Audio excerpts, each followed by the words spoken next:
It's time for a great family reunion. It's time to celebrate, to nurture, and to look forward to the future. In the year of the loong, the dragon, World Insight is presenting to you a special series of programs. We wish all of you happy, healthy, and prosperous. Hello and welcome to the New Year special of our program on World Insight. I'm Tian Wei. Today, I will catch up with a group of longtime friends of China to celebrate the Year of the Dragon, or the Loong. They are all fans of Chinese language and Chinese culture and trying to be the bridge between different cultures, between China and the rest of the world. Let's welcome them.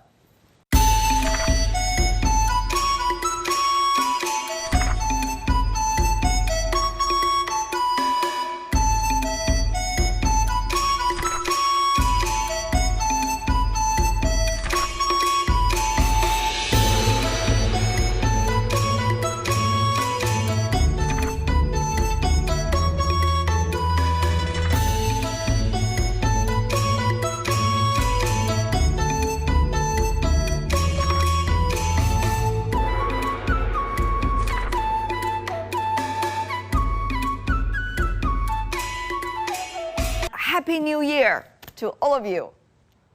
Happy New Year， 新年快乐！新年快乐，新年快乐！太高兴了！新年快乐，龙年大吉！龙年大吉。Okay, in English that is? Year of the Dragon 大吉。Yes, I can tell this is quite a reunion. I haven't seen you guys for a long time. It's so wonderful. How are you celebrating it? Where you are? Starting from David. Well, I just had a big New Year's festival in Bangkok. There are a lot of Chinese here, and there's a lot of Chinese tourists here. So I'll probably go to eat hot pot because there are a lot of great hot pot restaurants here. Mm-hmm. Fantastic. Yeah. I like spending as much of the show as possible thinking about David's gut. That's how I just like spending my time personally. For Chunjie here, and I'm in Los Angeles, so I'm really lucky. There's a huge Chinese community in the San Gabriel Valley right here next to me.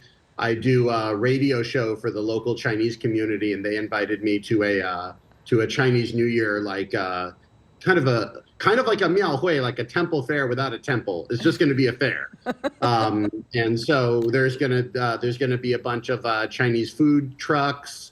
All sorts of Chunjie style things going on. Yeah. Probably some people writing duilier, like all sorts of fun stuff. We'll broadcast and I'll learn some Chinese New Year songs and sing like festive songs in general. And it's just a really great time. What are the songs you are going to choose for your Chinese audience? This year I'm learning a new song, but I'm not done learning it. But in the past I've sang like, song, and then like all the other Indian Carla, another Indian Carla, and also yeah, that one, and 如愿, like as wished to have all the best wishes for the new festival, or 一路生花, so wishing blossoming all the way for a great year.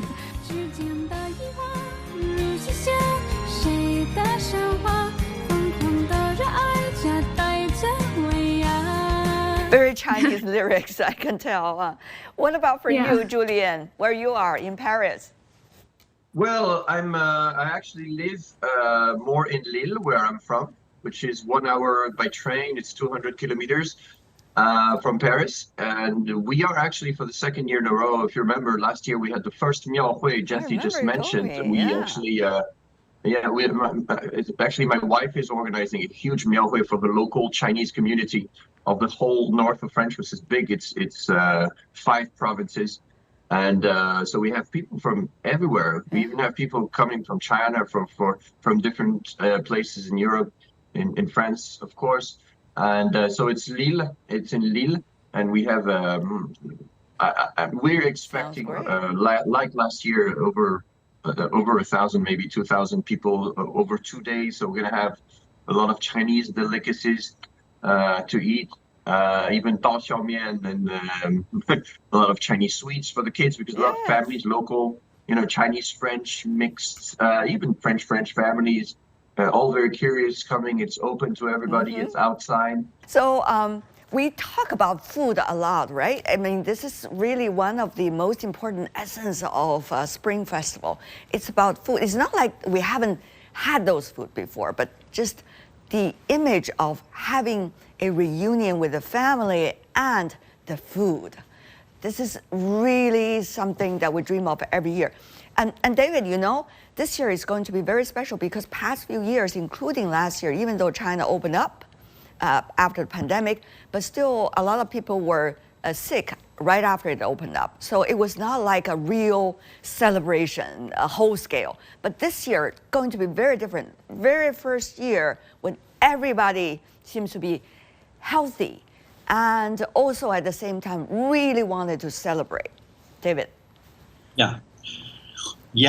About food. Yeah, I've had a great time here because you may know that it's very easy for Chinese people to come to Bangkok because they have a visa-free 15 days. So I've been having a great time here with part of her family, her older sister and my brother-in-law. And so, of course, every day they sort of compete to see who can make the best food. So I've already had dumplings, I don't know how many weeks in a row. It's I kind of feel like maybe we should eat Bangkok food every now and then, but no, we're sticking with Chinese food. So it's I'm not. Are they testing like new recipes on you? Are you getting like different dumpling like fillings getting tested on you? Yeah, I'm actually very picky. I'm more picky than they are. And, I'm always saying, this is not hot enough. And I'm always like adding my own things, of course. They just humor me. But of course, I have my own taste. What's your favorite xiao? Actually, I don't like pork that much. I like just something like egg and what do you call it? Qidan. Mine is always whatever with datong, whatever with leek. My favorite all the way. What about only leeks? I find the word leeks. That leeks. Yes. And leek with a knife, not with the machine. And then it's because you have to feel it on the teeth. That's the most important thing. Yes. And you leave a little bit on your teeth. Every time you smile, you have green leeks in your teeth. That shows that it's very good dumplings. Yes. That's with 韭菜. I learned that, Jesse, you have learned cooking, right, throughout the pandemic year. So instead of being picky like the other two, you're going to make your own food, or how does that work? It actually seems like a good idea to do some dumplings. I might try making dumplings, and I've never made dumplings completely by myself from scratch. I usually show up when somebody experienced has already made the xiao, and I kind of do my bad version of wrapping them. And then you can tell which ones are mine when they come out. But if they all looked like that, then I guess you wouldn't be able to tell which ones were mine. They would all be mine. Okay, right. Jesse, you were saying from scratch. I would advise, you know how you make flour? You remember how donkeys you used to turn around that thing, that wheel? Yep. No, I'm going to be milling my own flour, like, all the classic, Los Angeles is known for its acres and acres of open agriculture. And so try this. That would be really from scratch. Make it yourself and make a video. And there are a lot of songs, Carly, related to food in Chinese, of course. So these gentlemen also, when they were learning the 相声, the Chinese crosstalk, they also learned a lot of things about food, right? 报菜名 and things like that, right, David? But that's right. For those who don't know, the crosstalk piece called 报菜名, I guess you would call reciting the menu, is just a tour de force where the performer recites dozens, if not hundreds, of Chinese dishes at breakneck speed, or break-tongue speed, I guess I should say. Yeah. A lot of people, some TV directors have said, could you do one in English and use American or English dishes to do the bao cai ming? And I said, I don't think so. After about a dozen, hamburgers, hot dogs, a salad, after about 15 of them, we'd run out of food. China has hundreds and hundreds of dishes. You never run out of food in China. When it comes to food in Xiangcheng, I just remember,吃不到不到皮，不到皮. That's most of my food. Boy, that was not very good. It was not very good. Well, 好久没说. Hey. Why? Why not? I haven't had much of a use for the Chinese tongue twisters recently. I need to get back to the place where people hold me to high standards. In America, they don't have 这里的相声没那么好. 这里人没这么听相声. In fact, many of us here in China miss you guys. We haven't seen you for a long time. Now, Julian, I know you've been traveling back and forth. David, you've been teaching still in China, on vacation now, only in Thailand. But, Jesse, I haven't seen you for a long time.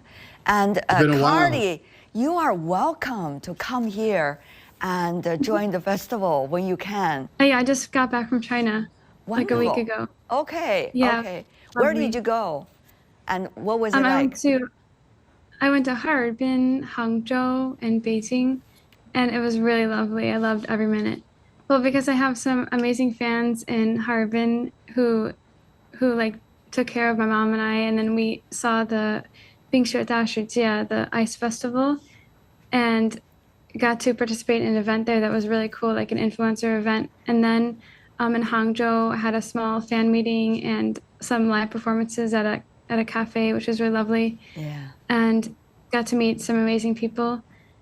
And then in Beijing, I did some interviews. But overall, the trip was really wonderful, and got to experience even more Chinese culture.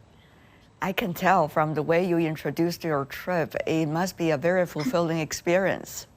What would you say if you recommend a place or a moment to anyone who's watching us from outside China, they must do? Oh,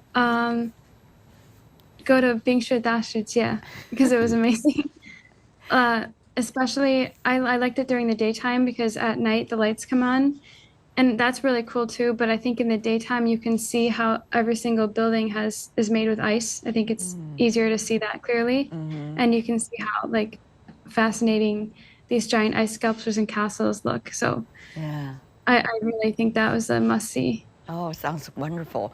Jesse, what do you miss the most? What would you recommend to your friend in LA?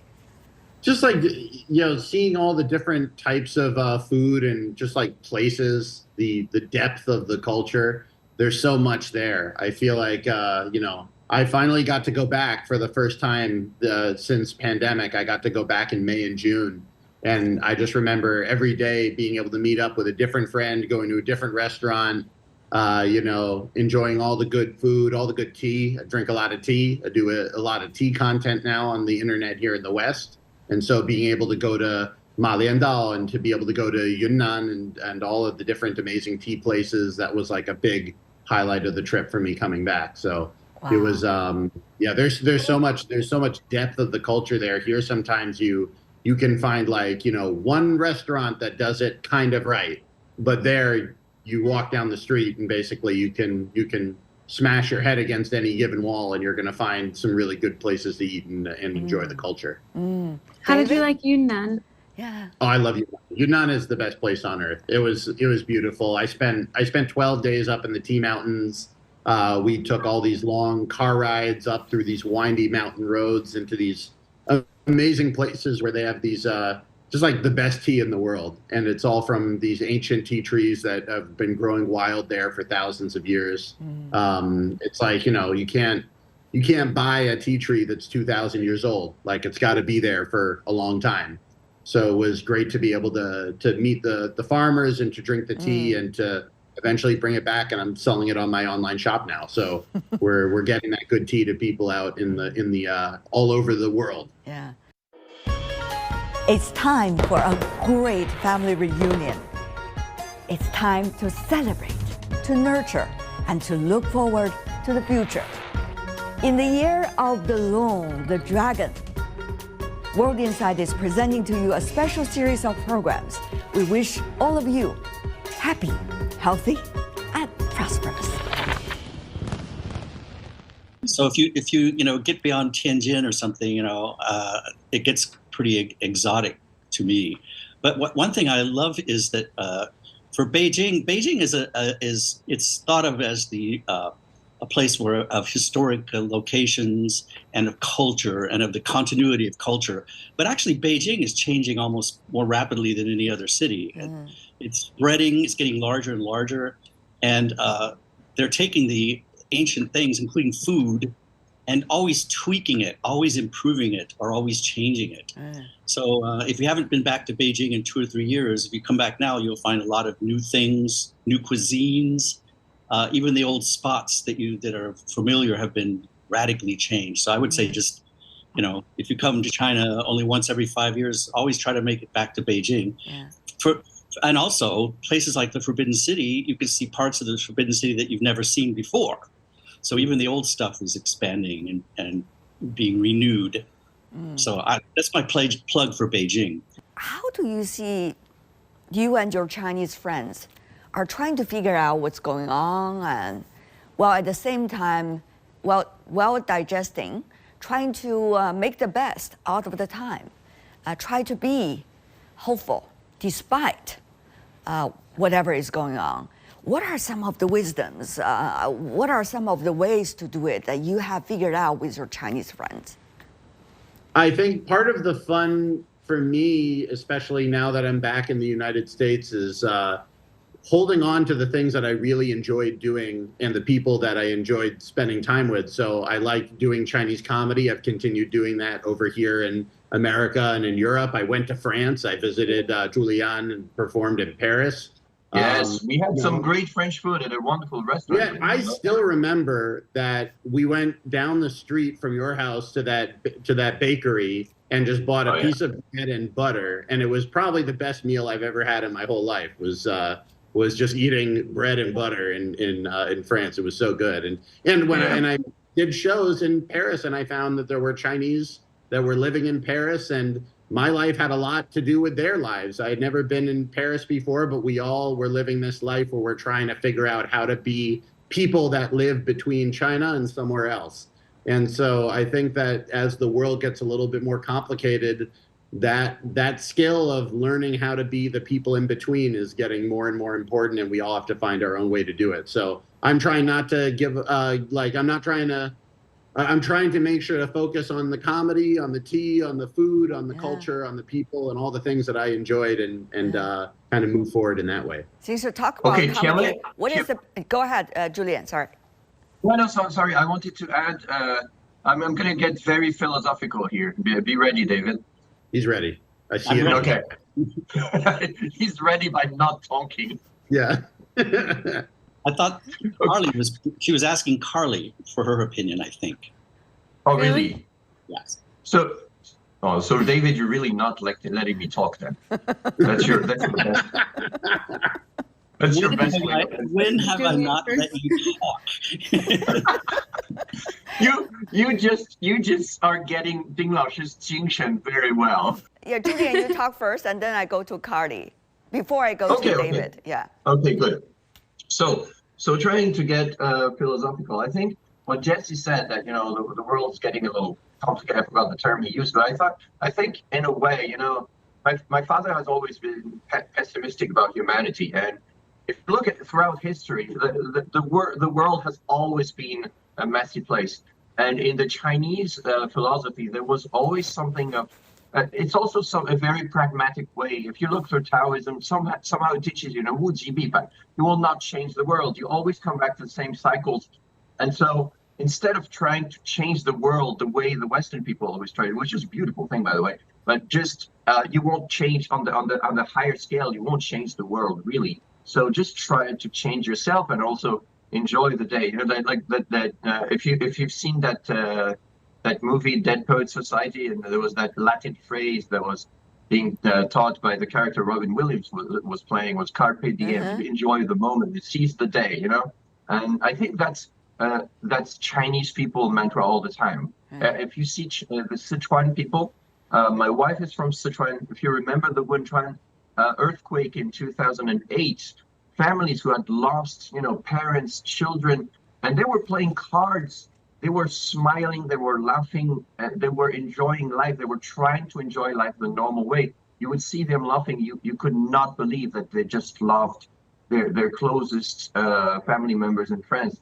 And it's just, I think it's really a beautiful way of talking about a certain part of Chinese philosophy. I think Chinese people enjoy life really, really, really deeply. And in Europe, maybe French and Italians are a bit like that also. But I think it's deeper in China in that way.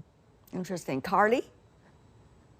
I think the best thing is to focus on the connection and the relationships you have with your friends and family instead of focusing on all the problems. So and that's my favorite thing about the New Year is to connect with friends I haven't talked in a while, or like Chinese friends that I met a while ago that wish you Happy New Year. I think that's the best way. And also through music, right? Of course. I thought that was too obvious to say.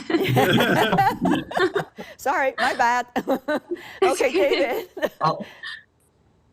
Yeah, I agree with Carly, and I think that whenever there's been a period of time when I haven't seen my friends or Chinese friends, maybe they've been overseas, or maybe it's been a long pandemic period. When we get back together, it's almost like nothing ever happened. It's like almost like family. It's a friend that you've known for many years but haven't seen them in decades. When you get together, you're right back to the same old interaction, making jokes, finding commonality. And that's what I find with my Chinese friends. And I really enjoy the fact that Chinese culture and my Chinese friends and also my American friends, we're so integrated and so connected, and we have so much more in common now than it has ever been possible. So when we get together, it's actually, there's so much synergy and enjoyment, and it's just fantastic. The point is, the thing is, we just have to get together, and the magic happens.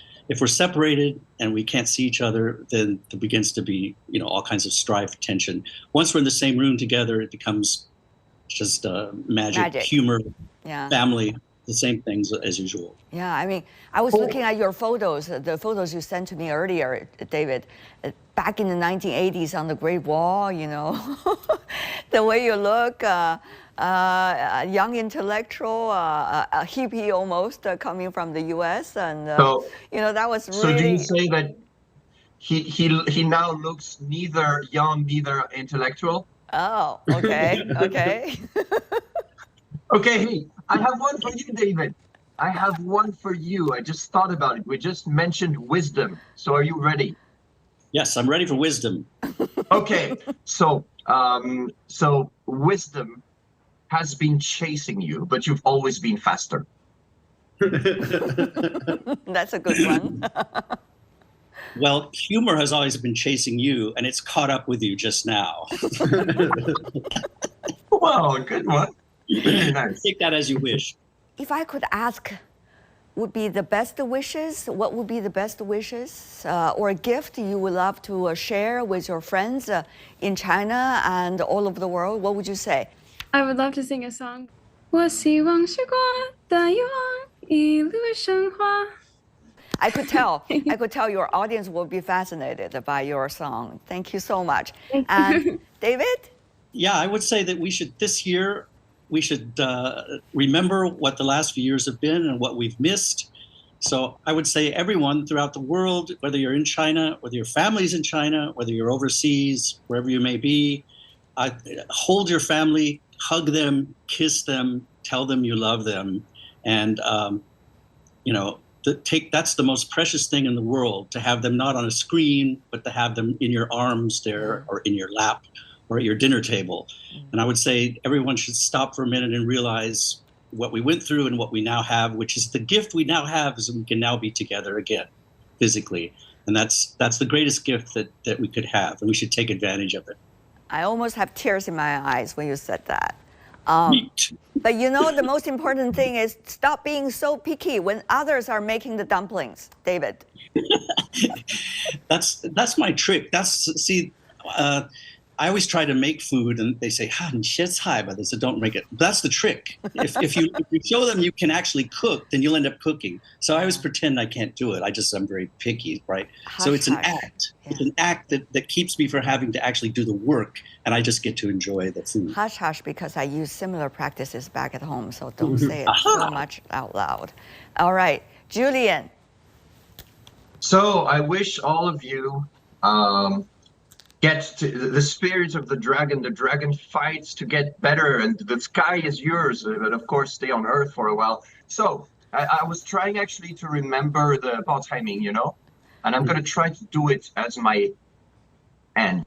So. Okay. 蒸羊羔、蒸熊掌、蒸鹿眼、烧花鸭、烧子鹅、卤猪、卤鸭、酱鸡、腊肉、松花小肚、晾肉、香肠、什锦、酥排、熏鸡、白肚、清蒸八宝猪、江米酿鸭子、罐焖鸡、罐焖鸭、山鸡、兔脯、菜蟒、银鱼、清蒸哈什马、烩鸭丝、烩鸭腰、烩鸭条、清拌鸭丝、焖黄鳝、焖白鳝、豆豉鲶鱼、锅烧鲤鱼、清蒸甲鱼、抓炒鲤鱼、抓炒面鱼、软炸虾腰、软炸鸡、炸白虾、酱青虾、炸面鱼、炝芦笋、番鱼、六黄片、芙蓉燕菜、炒虾仁、烩虾仁、烩银丝、烩海参、烩鸽蛋、炒蹄筋、蒸南瓜娘、冬瓜炒丝瓜娘、我管焖鸡掌、焖鸭掌、牛蝎蘑、溜鱼腐、溜鱼骨、溜鱼片、醋溜鱼片、三鲜木须汤、红丸子、白丸子、素菜丸子、南煎丸子、干炸丸子、饸饹丸子、四季丸子、葱花丸子、豆腐丸子、一品肉、马腰肉、红焖肉、白切肉、樱桃肉、米粉肉、坛子肉、炖肉、大肉、松肉、烤肉、酱肉、酱豆腐肉、烧羊肉、烤羊肉、涮羊肉、涮羊肉、煨羊肉、酸三样、爆三样、清炒三样、烩虾子、油白菜碎、三鲜鱼翅、栗子鸡、清川活鲤鱼、板鸭、筒子鸡。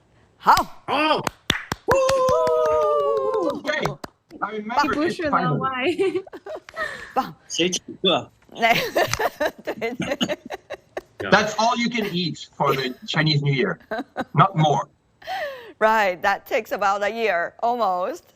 Okay, and Jesse. It's great to be able to see it, and hang out with everybody again. It's been a while since we last had this sort of hangout together, and so, you know, I guess in the year of the dragon, fly like the dragon. Take that flight, even though they're more expensive than they used to be. Take the flight, see the friends, hang out together in person, and I hope that I'll be able to see you all soon. Maybe coming to France sometime, see Julian, and David. I'm going to be coming to Beijing in April. Okay. So for David and Tianwei, hopefully I'll see you guys in April and May. I'm going to plan on being there for most of April, most of May. So many lunches and dinners to come. Okay, thank you so much, Jesse, Carly, Julian, and David. Thank you so much to all of you. Wish you and your loved ones a great year of the dragon, healthy, happy prosperity. Thank you. And that's all the time we have for today. If you'd like to know more, search World Insight. Check out our YouTube channel. Follow us on X and Facebook. I'm Tian Wei. On behalf of my team, thanks for watching and happy the year of the loong, the dragon, all of you.